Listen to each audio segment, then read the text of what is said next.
Alright, ladies and gentlemen, Benjamin here. I'd like to show you about a pallet bunk bed. It is definitely a big thing. I'm having a hard time getting into the view of the camera, but I wanted to talk briefly with you on how I built it, materials that I used, and some other things. So anyway, hopefully it's useful to you. Anyway, this pallet is I guess what is it, twin size or full or something like that. The boards here, that one and that one, they are 2x6s that were left over from my barn. They were cut to 76 inches long.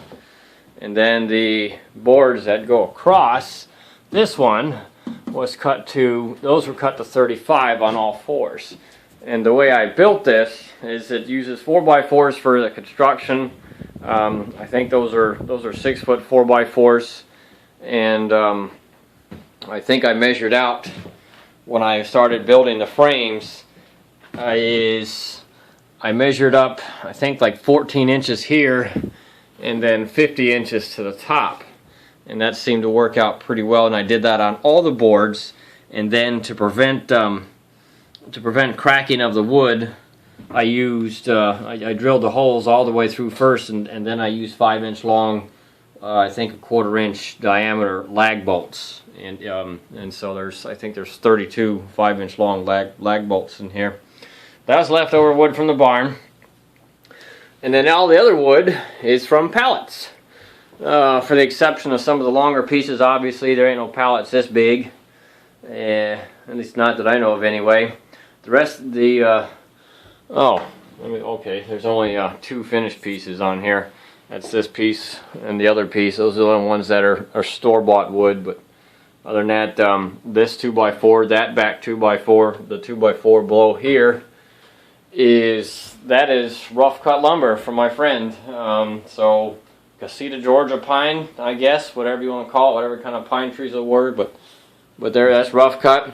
These pallets, the boards here, these are all from pallets. These are from France. That's where they came from. I thought that was kind of cool. You see that there? And then, so anyways, I built the frame for the bed. I built the, I just stuck them all together. I, just would put the board, I started with the sideboards, got those on, and then I did the top, or I'm sorry, I did the bottom 35-inch boards next, got the bottom piece going, then I did the top. And then after I got that and it was stable and it was reasonably square is when I started nailing and screwing in all the boards that make up the bottom. My son sleeps on this, or will be anyway, and he don't weigh all that much, but there's no cross beam in between this one, which is okay, because like I said, this one has 2-inch long nails and things, and he's I'm not worried about it, but I laid on it, and yeah, it's fine. Now I did on this one, as you saw, I did put a cross beam on that, just because there will be someone below it in the event that some of these Frenchy boards, some of them are pretty hard, they're very dry, and therefore they're brittle, and they won't bend very much before they break. So this one I did put a cross beam in here, and that made a difference. It's a nice stiff platform.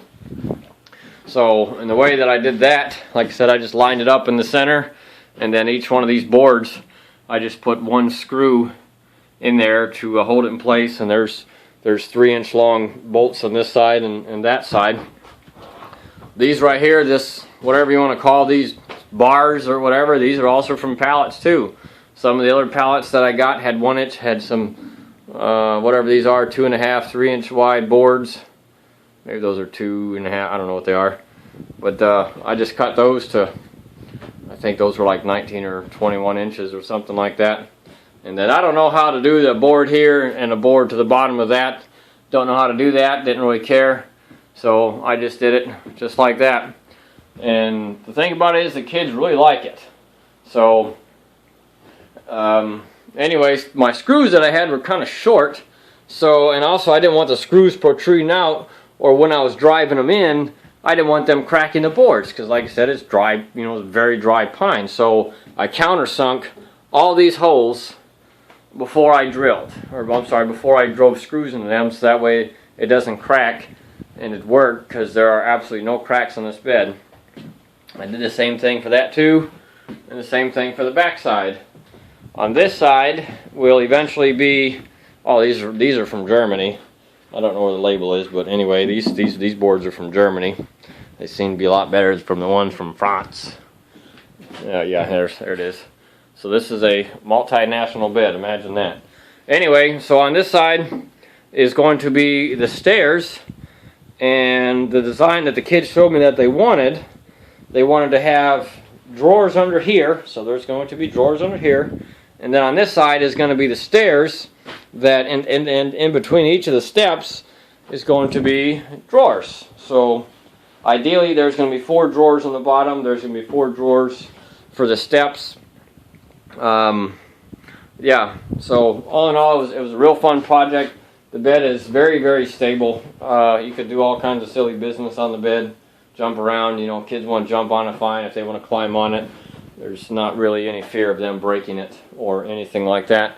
I will tell you that this bed will never leave this room in one piece. Like I said, it's very heavy, it's very sturdy.